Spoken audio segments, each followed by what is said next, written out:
Well, hello again from the Granite State. My name is Gary, and this is the Restoring Main Street podcast. As always, thank you for joining me. It's been a while since we spoke, or since I've decided to do a recording. Been a lot of things going on around the world, and I'm sure every one of you doesn't live under a rock, and you're very much aware of what it is that I'm suggesting, whether it be Afghanistan or the continuing issues here in this country, whether it be concerns about school, concerns about COVID, battles and discussions, different opinions on all of these things. And part of that is the reason it's taken me so long to sit down and record again, because there's so much to think about. So with that in mind, what subject could I come up with tonight that made sense? And I think it kind of relates back to the last couple of podcasts that I did, in that all of this can make you feel kind of hopeless, a little maybe insignificant, worried about so many aspects of your own life and what's going on around you. So I'd like to perhaps offer up a way forward, or a way to exercise a little bit of positive direction, and just something we can do instead of feeling perhaps so hopeless. So let's try getting into that, and let's start the program.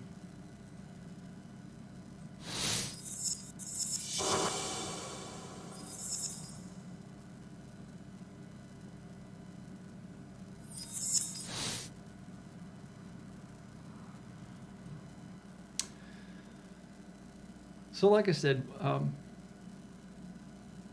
all of what's going on nowadays can make you feel very hopeless, very concerned about just life in general.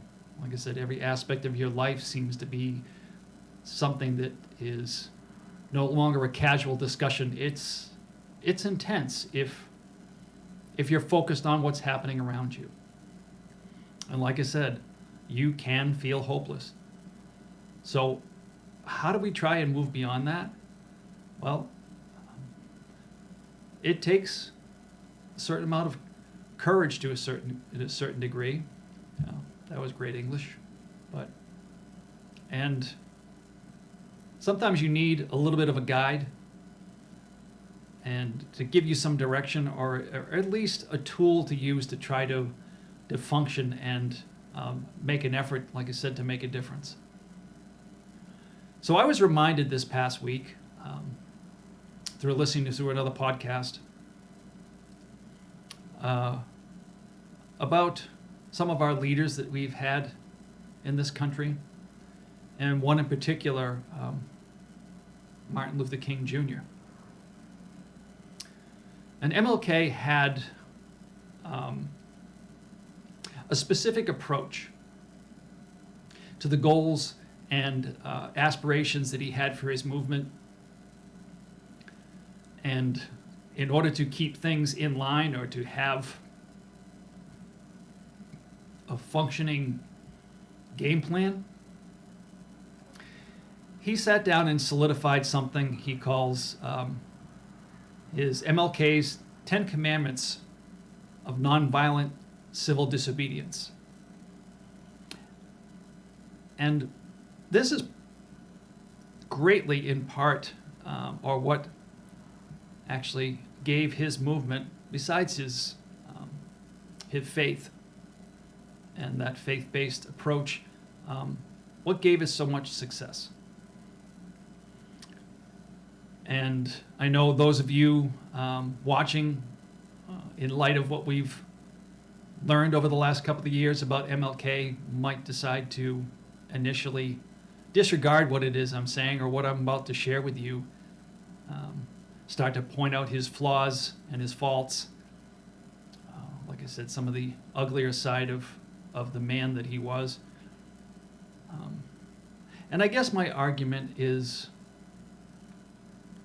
you could look at any particular individual throughout history that we discuss that has been put up as an example or someone to follow, and each and every one of them, including myself, and whether you care to admit it or not, all of you,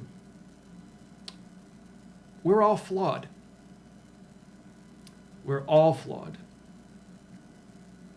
And I guess my point, before I move forward, is that if you're looking for the perfect example, perfect teachings on how to deal with things, honestly, they only come from one place, and that's a divine place in my belief system, through God and Jesus Christ. But when it reverts to man, we're all flawed. But you can't take just the faults and that is just the sum of the individual. You have to accept the flaws and the great achievements of anyone that we choose to look into or look at from history and use it as an example. Because that's honestly the only fair way to look at them, is to look at them as a whole, all of what they were. So regardless of MLK's flaws, regardless of my flaws, your flaws, guidelines and a way to move forward is kind of what I'm working toward tonight. And I apologize if I'm kind of going a roundabout way and rambling, but I just wanted to preface reading down through these with that particular perspective first. So this was something that MLK, this 10 Commandments of Nonviolent Civil Disobedience, that he would hand out to anyone that was considering joining the movement, that was going to march. And they had to read down through all of these, and they had to agree to them. Had to sign at the bottom when they were finished, and basically pledge to follow these 10 Commandments. And if memory serves me correctly, and if I'm wrong, I'm sure somebody out there will point it out, but I believe in one particular instance, one of his daughters was marching for the cause, and she stepped out of line out of these 10 Commandments, and I believe lashed out in some way or fashion. I don't remember the full story. I just kind of remember the gist of it. And at that point, he asked her to no longer march with them because she violated one of these 10 Commandments. So he was serious about this. And with everything that's going on today with all of us, if you're looking for a way to feel at least like you're doing something, attempting to do something, civil disobedience in a nonviolent fashion, in my opinion, is the greatest tool we can exercise. It's part of our voice, and more of us need to exercise that muscle. The only way a muscle gets stronger is if it's used. And I think a lot of us, including myself in a lot of ways, have gotten complacent.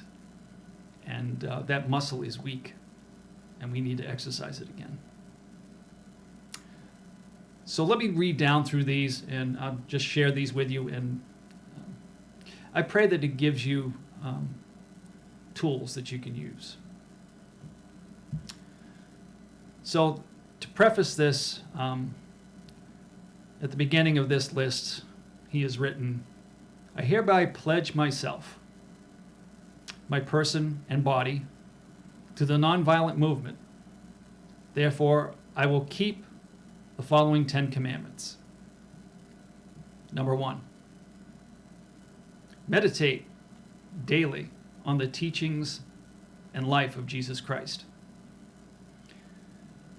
Now, I know a lot lot of people nowadays, just at the outset with speaking those words, are going to perhaps find some difficulty there. But I encourage you to stop and think about this, even if perhaps you're not as religious one to another. I still remember a time when each of us believed in a lot of the Judeo-Christian principles that were involved in this idea or this biblical worldview. And whether you're a regular churchgoer or not, understanding the teachings of Jesus Christ and some of those biblical principles added a lot to people's lives and gave them a structure to go by. So I still believe that first one honestly causes you to calm yourself, to perhaps not focus so much on self and more on higher aspirations. So I think it's 100% very much relevant. Number 2, remember always that the nonviolent movement seeks justice and reconciliation, not victory. And that is extremely important. I can see why that was number 2.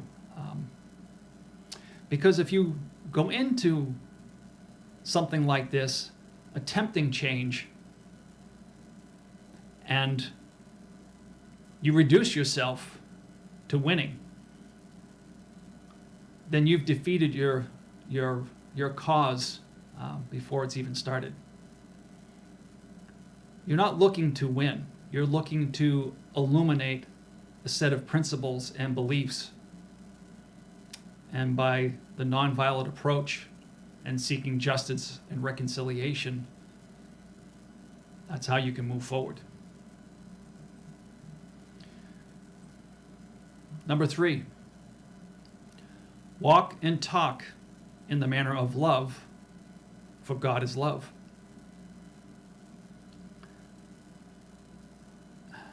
You've heard so many times that you draw more bees with honey than vinegar. And honestly, you accomplish more things with love than you do hate. Love is all-encompassing. It's forgiving. It seeks that reconciliation, and as opposed to, like I said, winning. So walking with God's love in your mind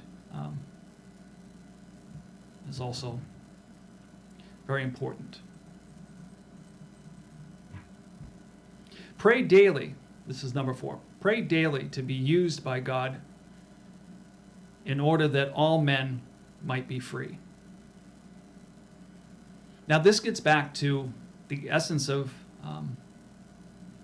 MLK's movement, in that he looked or wanted America to look at its founding principles and what it promised and lived up to those principles, but he also wanted to look at society without color, that there's no definition there, that a man is a man, and mankind includes all women, children. There is no separation there. So I think we can all see that by using that principle, it is another strong way to move forward. Number 5, sacrifice personal wishes in order that all men may be free.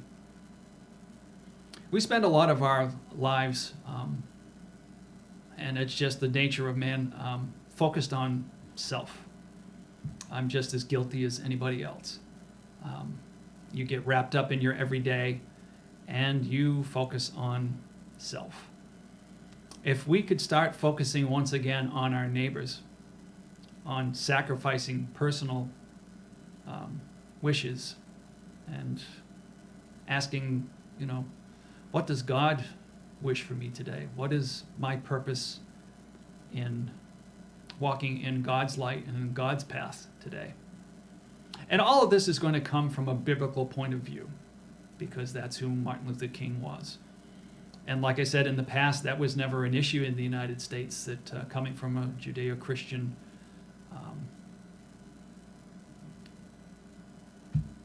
foundation, even if you weren't all that religious, a majority of the country understood what all of that meant. And that was never a problem. So thinking of others first as opposed to yourself and what God wants is a way to move forward and stand in that nonviolent spot and work toward change. Number 6, observe with both friend and foe the ordinary rules of courtesy. And it goes back to winning. You can get so heated when you're in a discussion and debating from opposite points of view.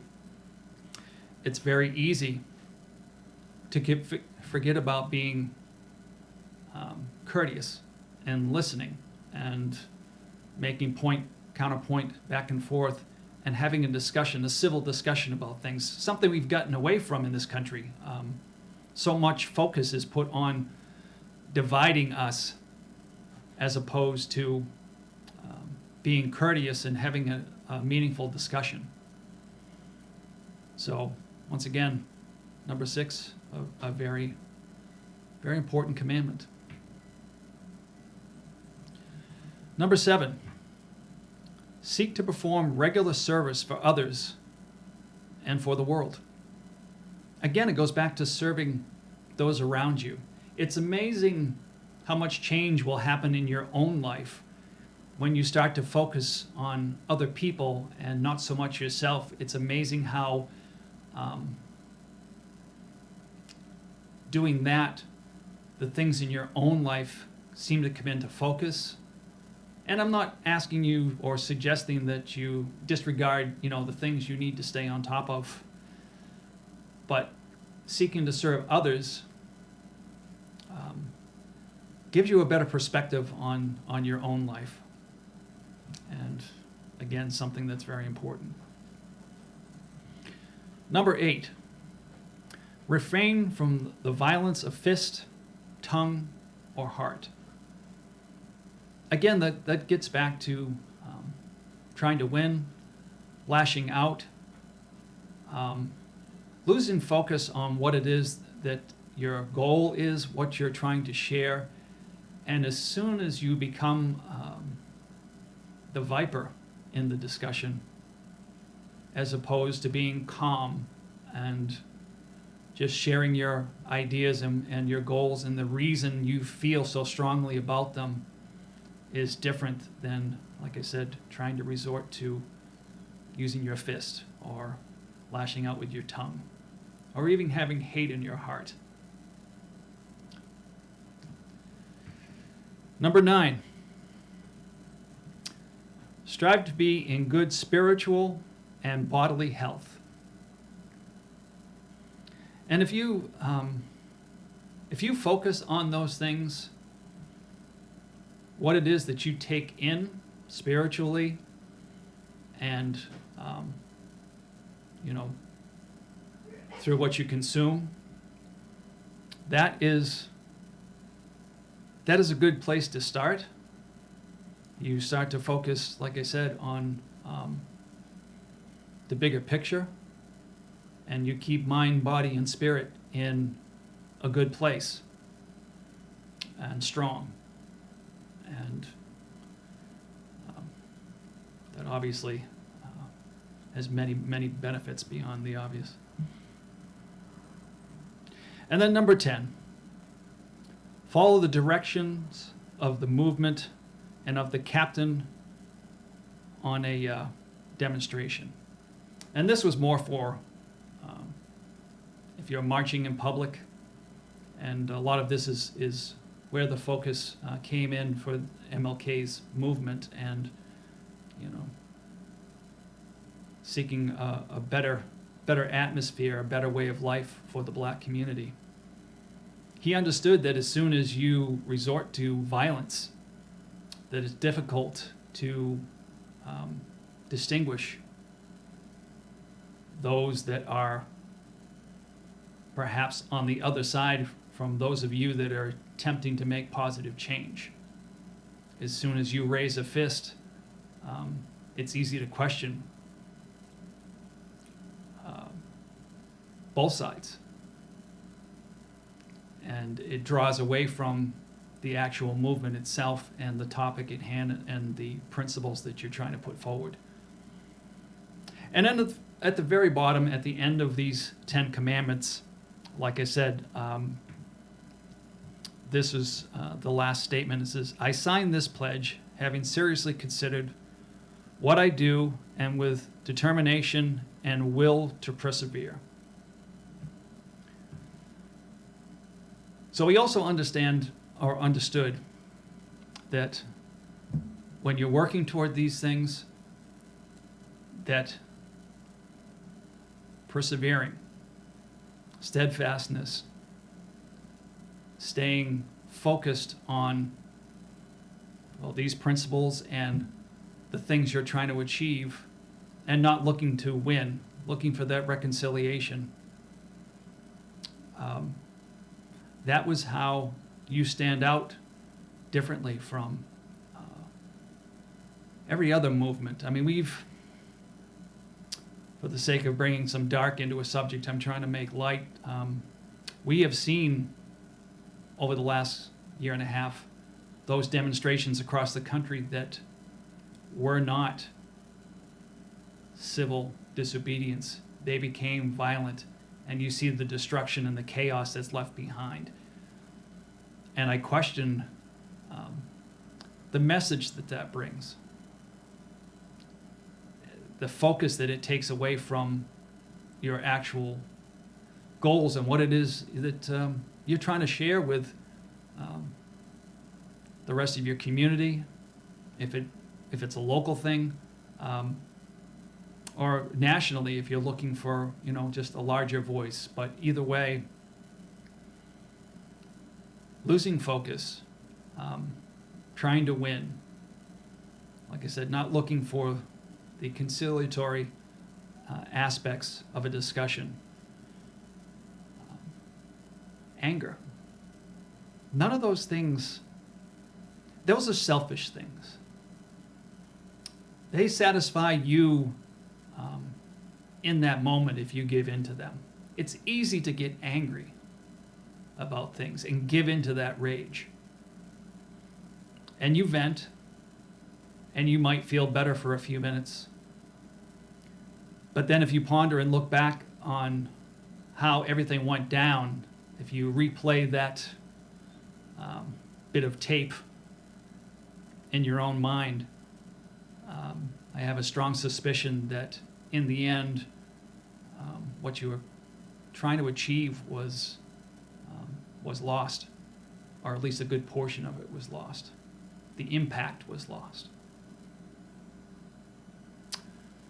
So again, I brought up this tonight and wanted to share these things with you, and you can look this up online. Again, it was MLK's commandments, 10 commandments for nonviolent civil disobedience.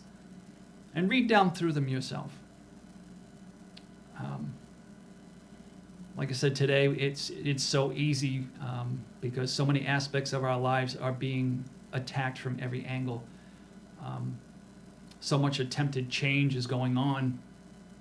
So you ask yourself, how can I be effective? What can I do? Well, I'm hoping by sharing this with you, it gives you something or a way to feel like you can make a difference.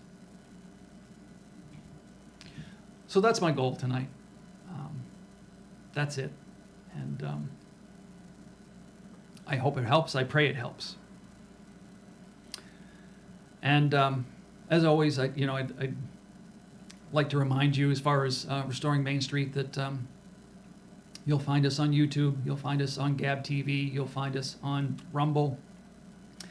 I'll post links to different other social media platforms. Excuse me. Getter, Twitter. Post a link on Facebook, obviously, to receive this content. I have an Instagram, I have a Twitter account, all Restoring Main Street Podcast. If you look for our Restoring Main Street or Restoring Main Street Podcast, if you search those, you should be able to find my content. And also on Spotify as well.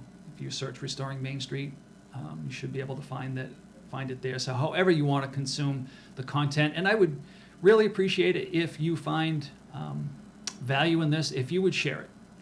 Share it with your friends, family, encourage those. Like, follow on all those different platforms. Comment. Always interested to hear your opinions about these things, because that interaction is something that I seek. So I want to hear from you. I don't do this only for the sake of me sitting in front of a camera and just talking. I'm trying to be as helpful, I pray, as I can be with what I try and share with all of you. So I hope you can appreciate that. It's with the best of intentions. So, and as always, I'll leave you with this: God, freedom, and family. Because if we lose the first two, our families are definitely doomed. So once again, thanks for tuning in. Thanks for stopping by to listen. And like I said, please consider sharing us with a friend. Thank you and God bless.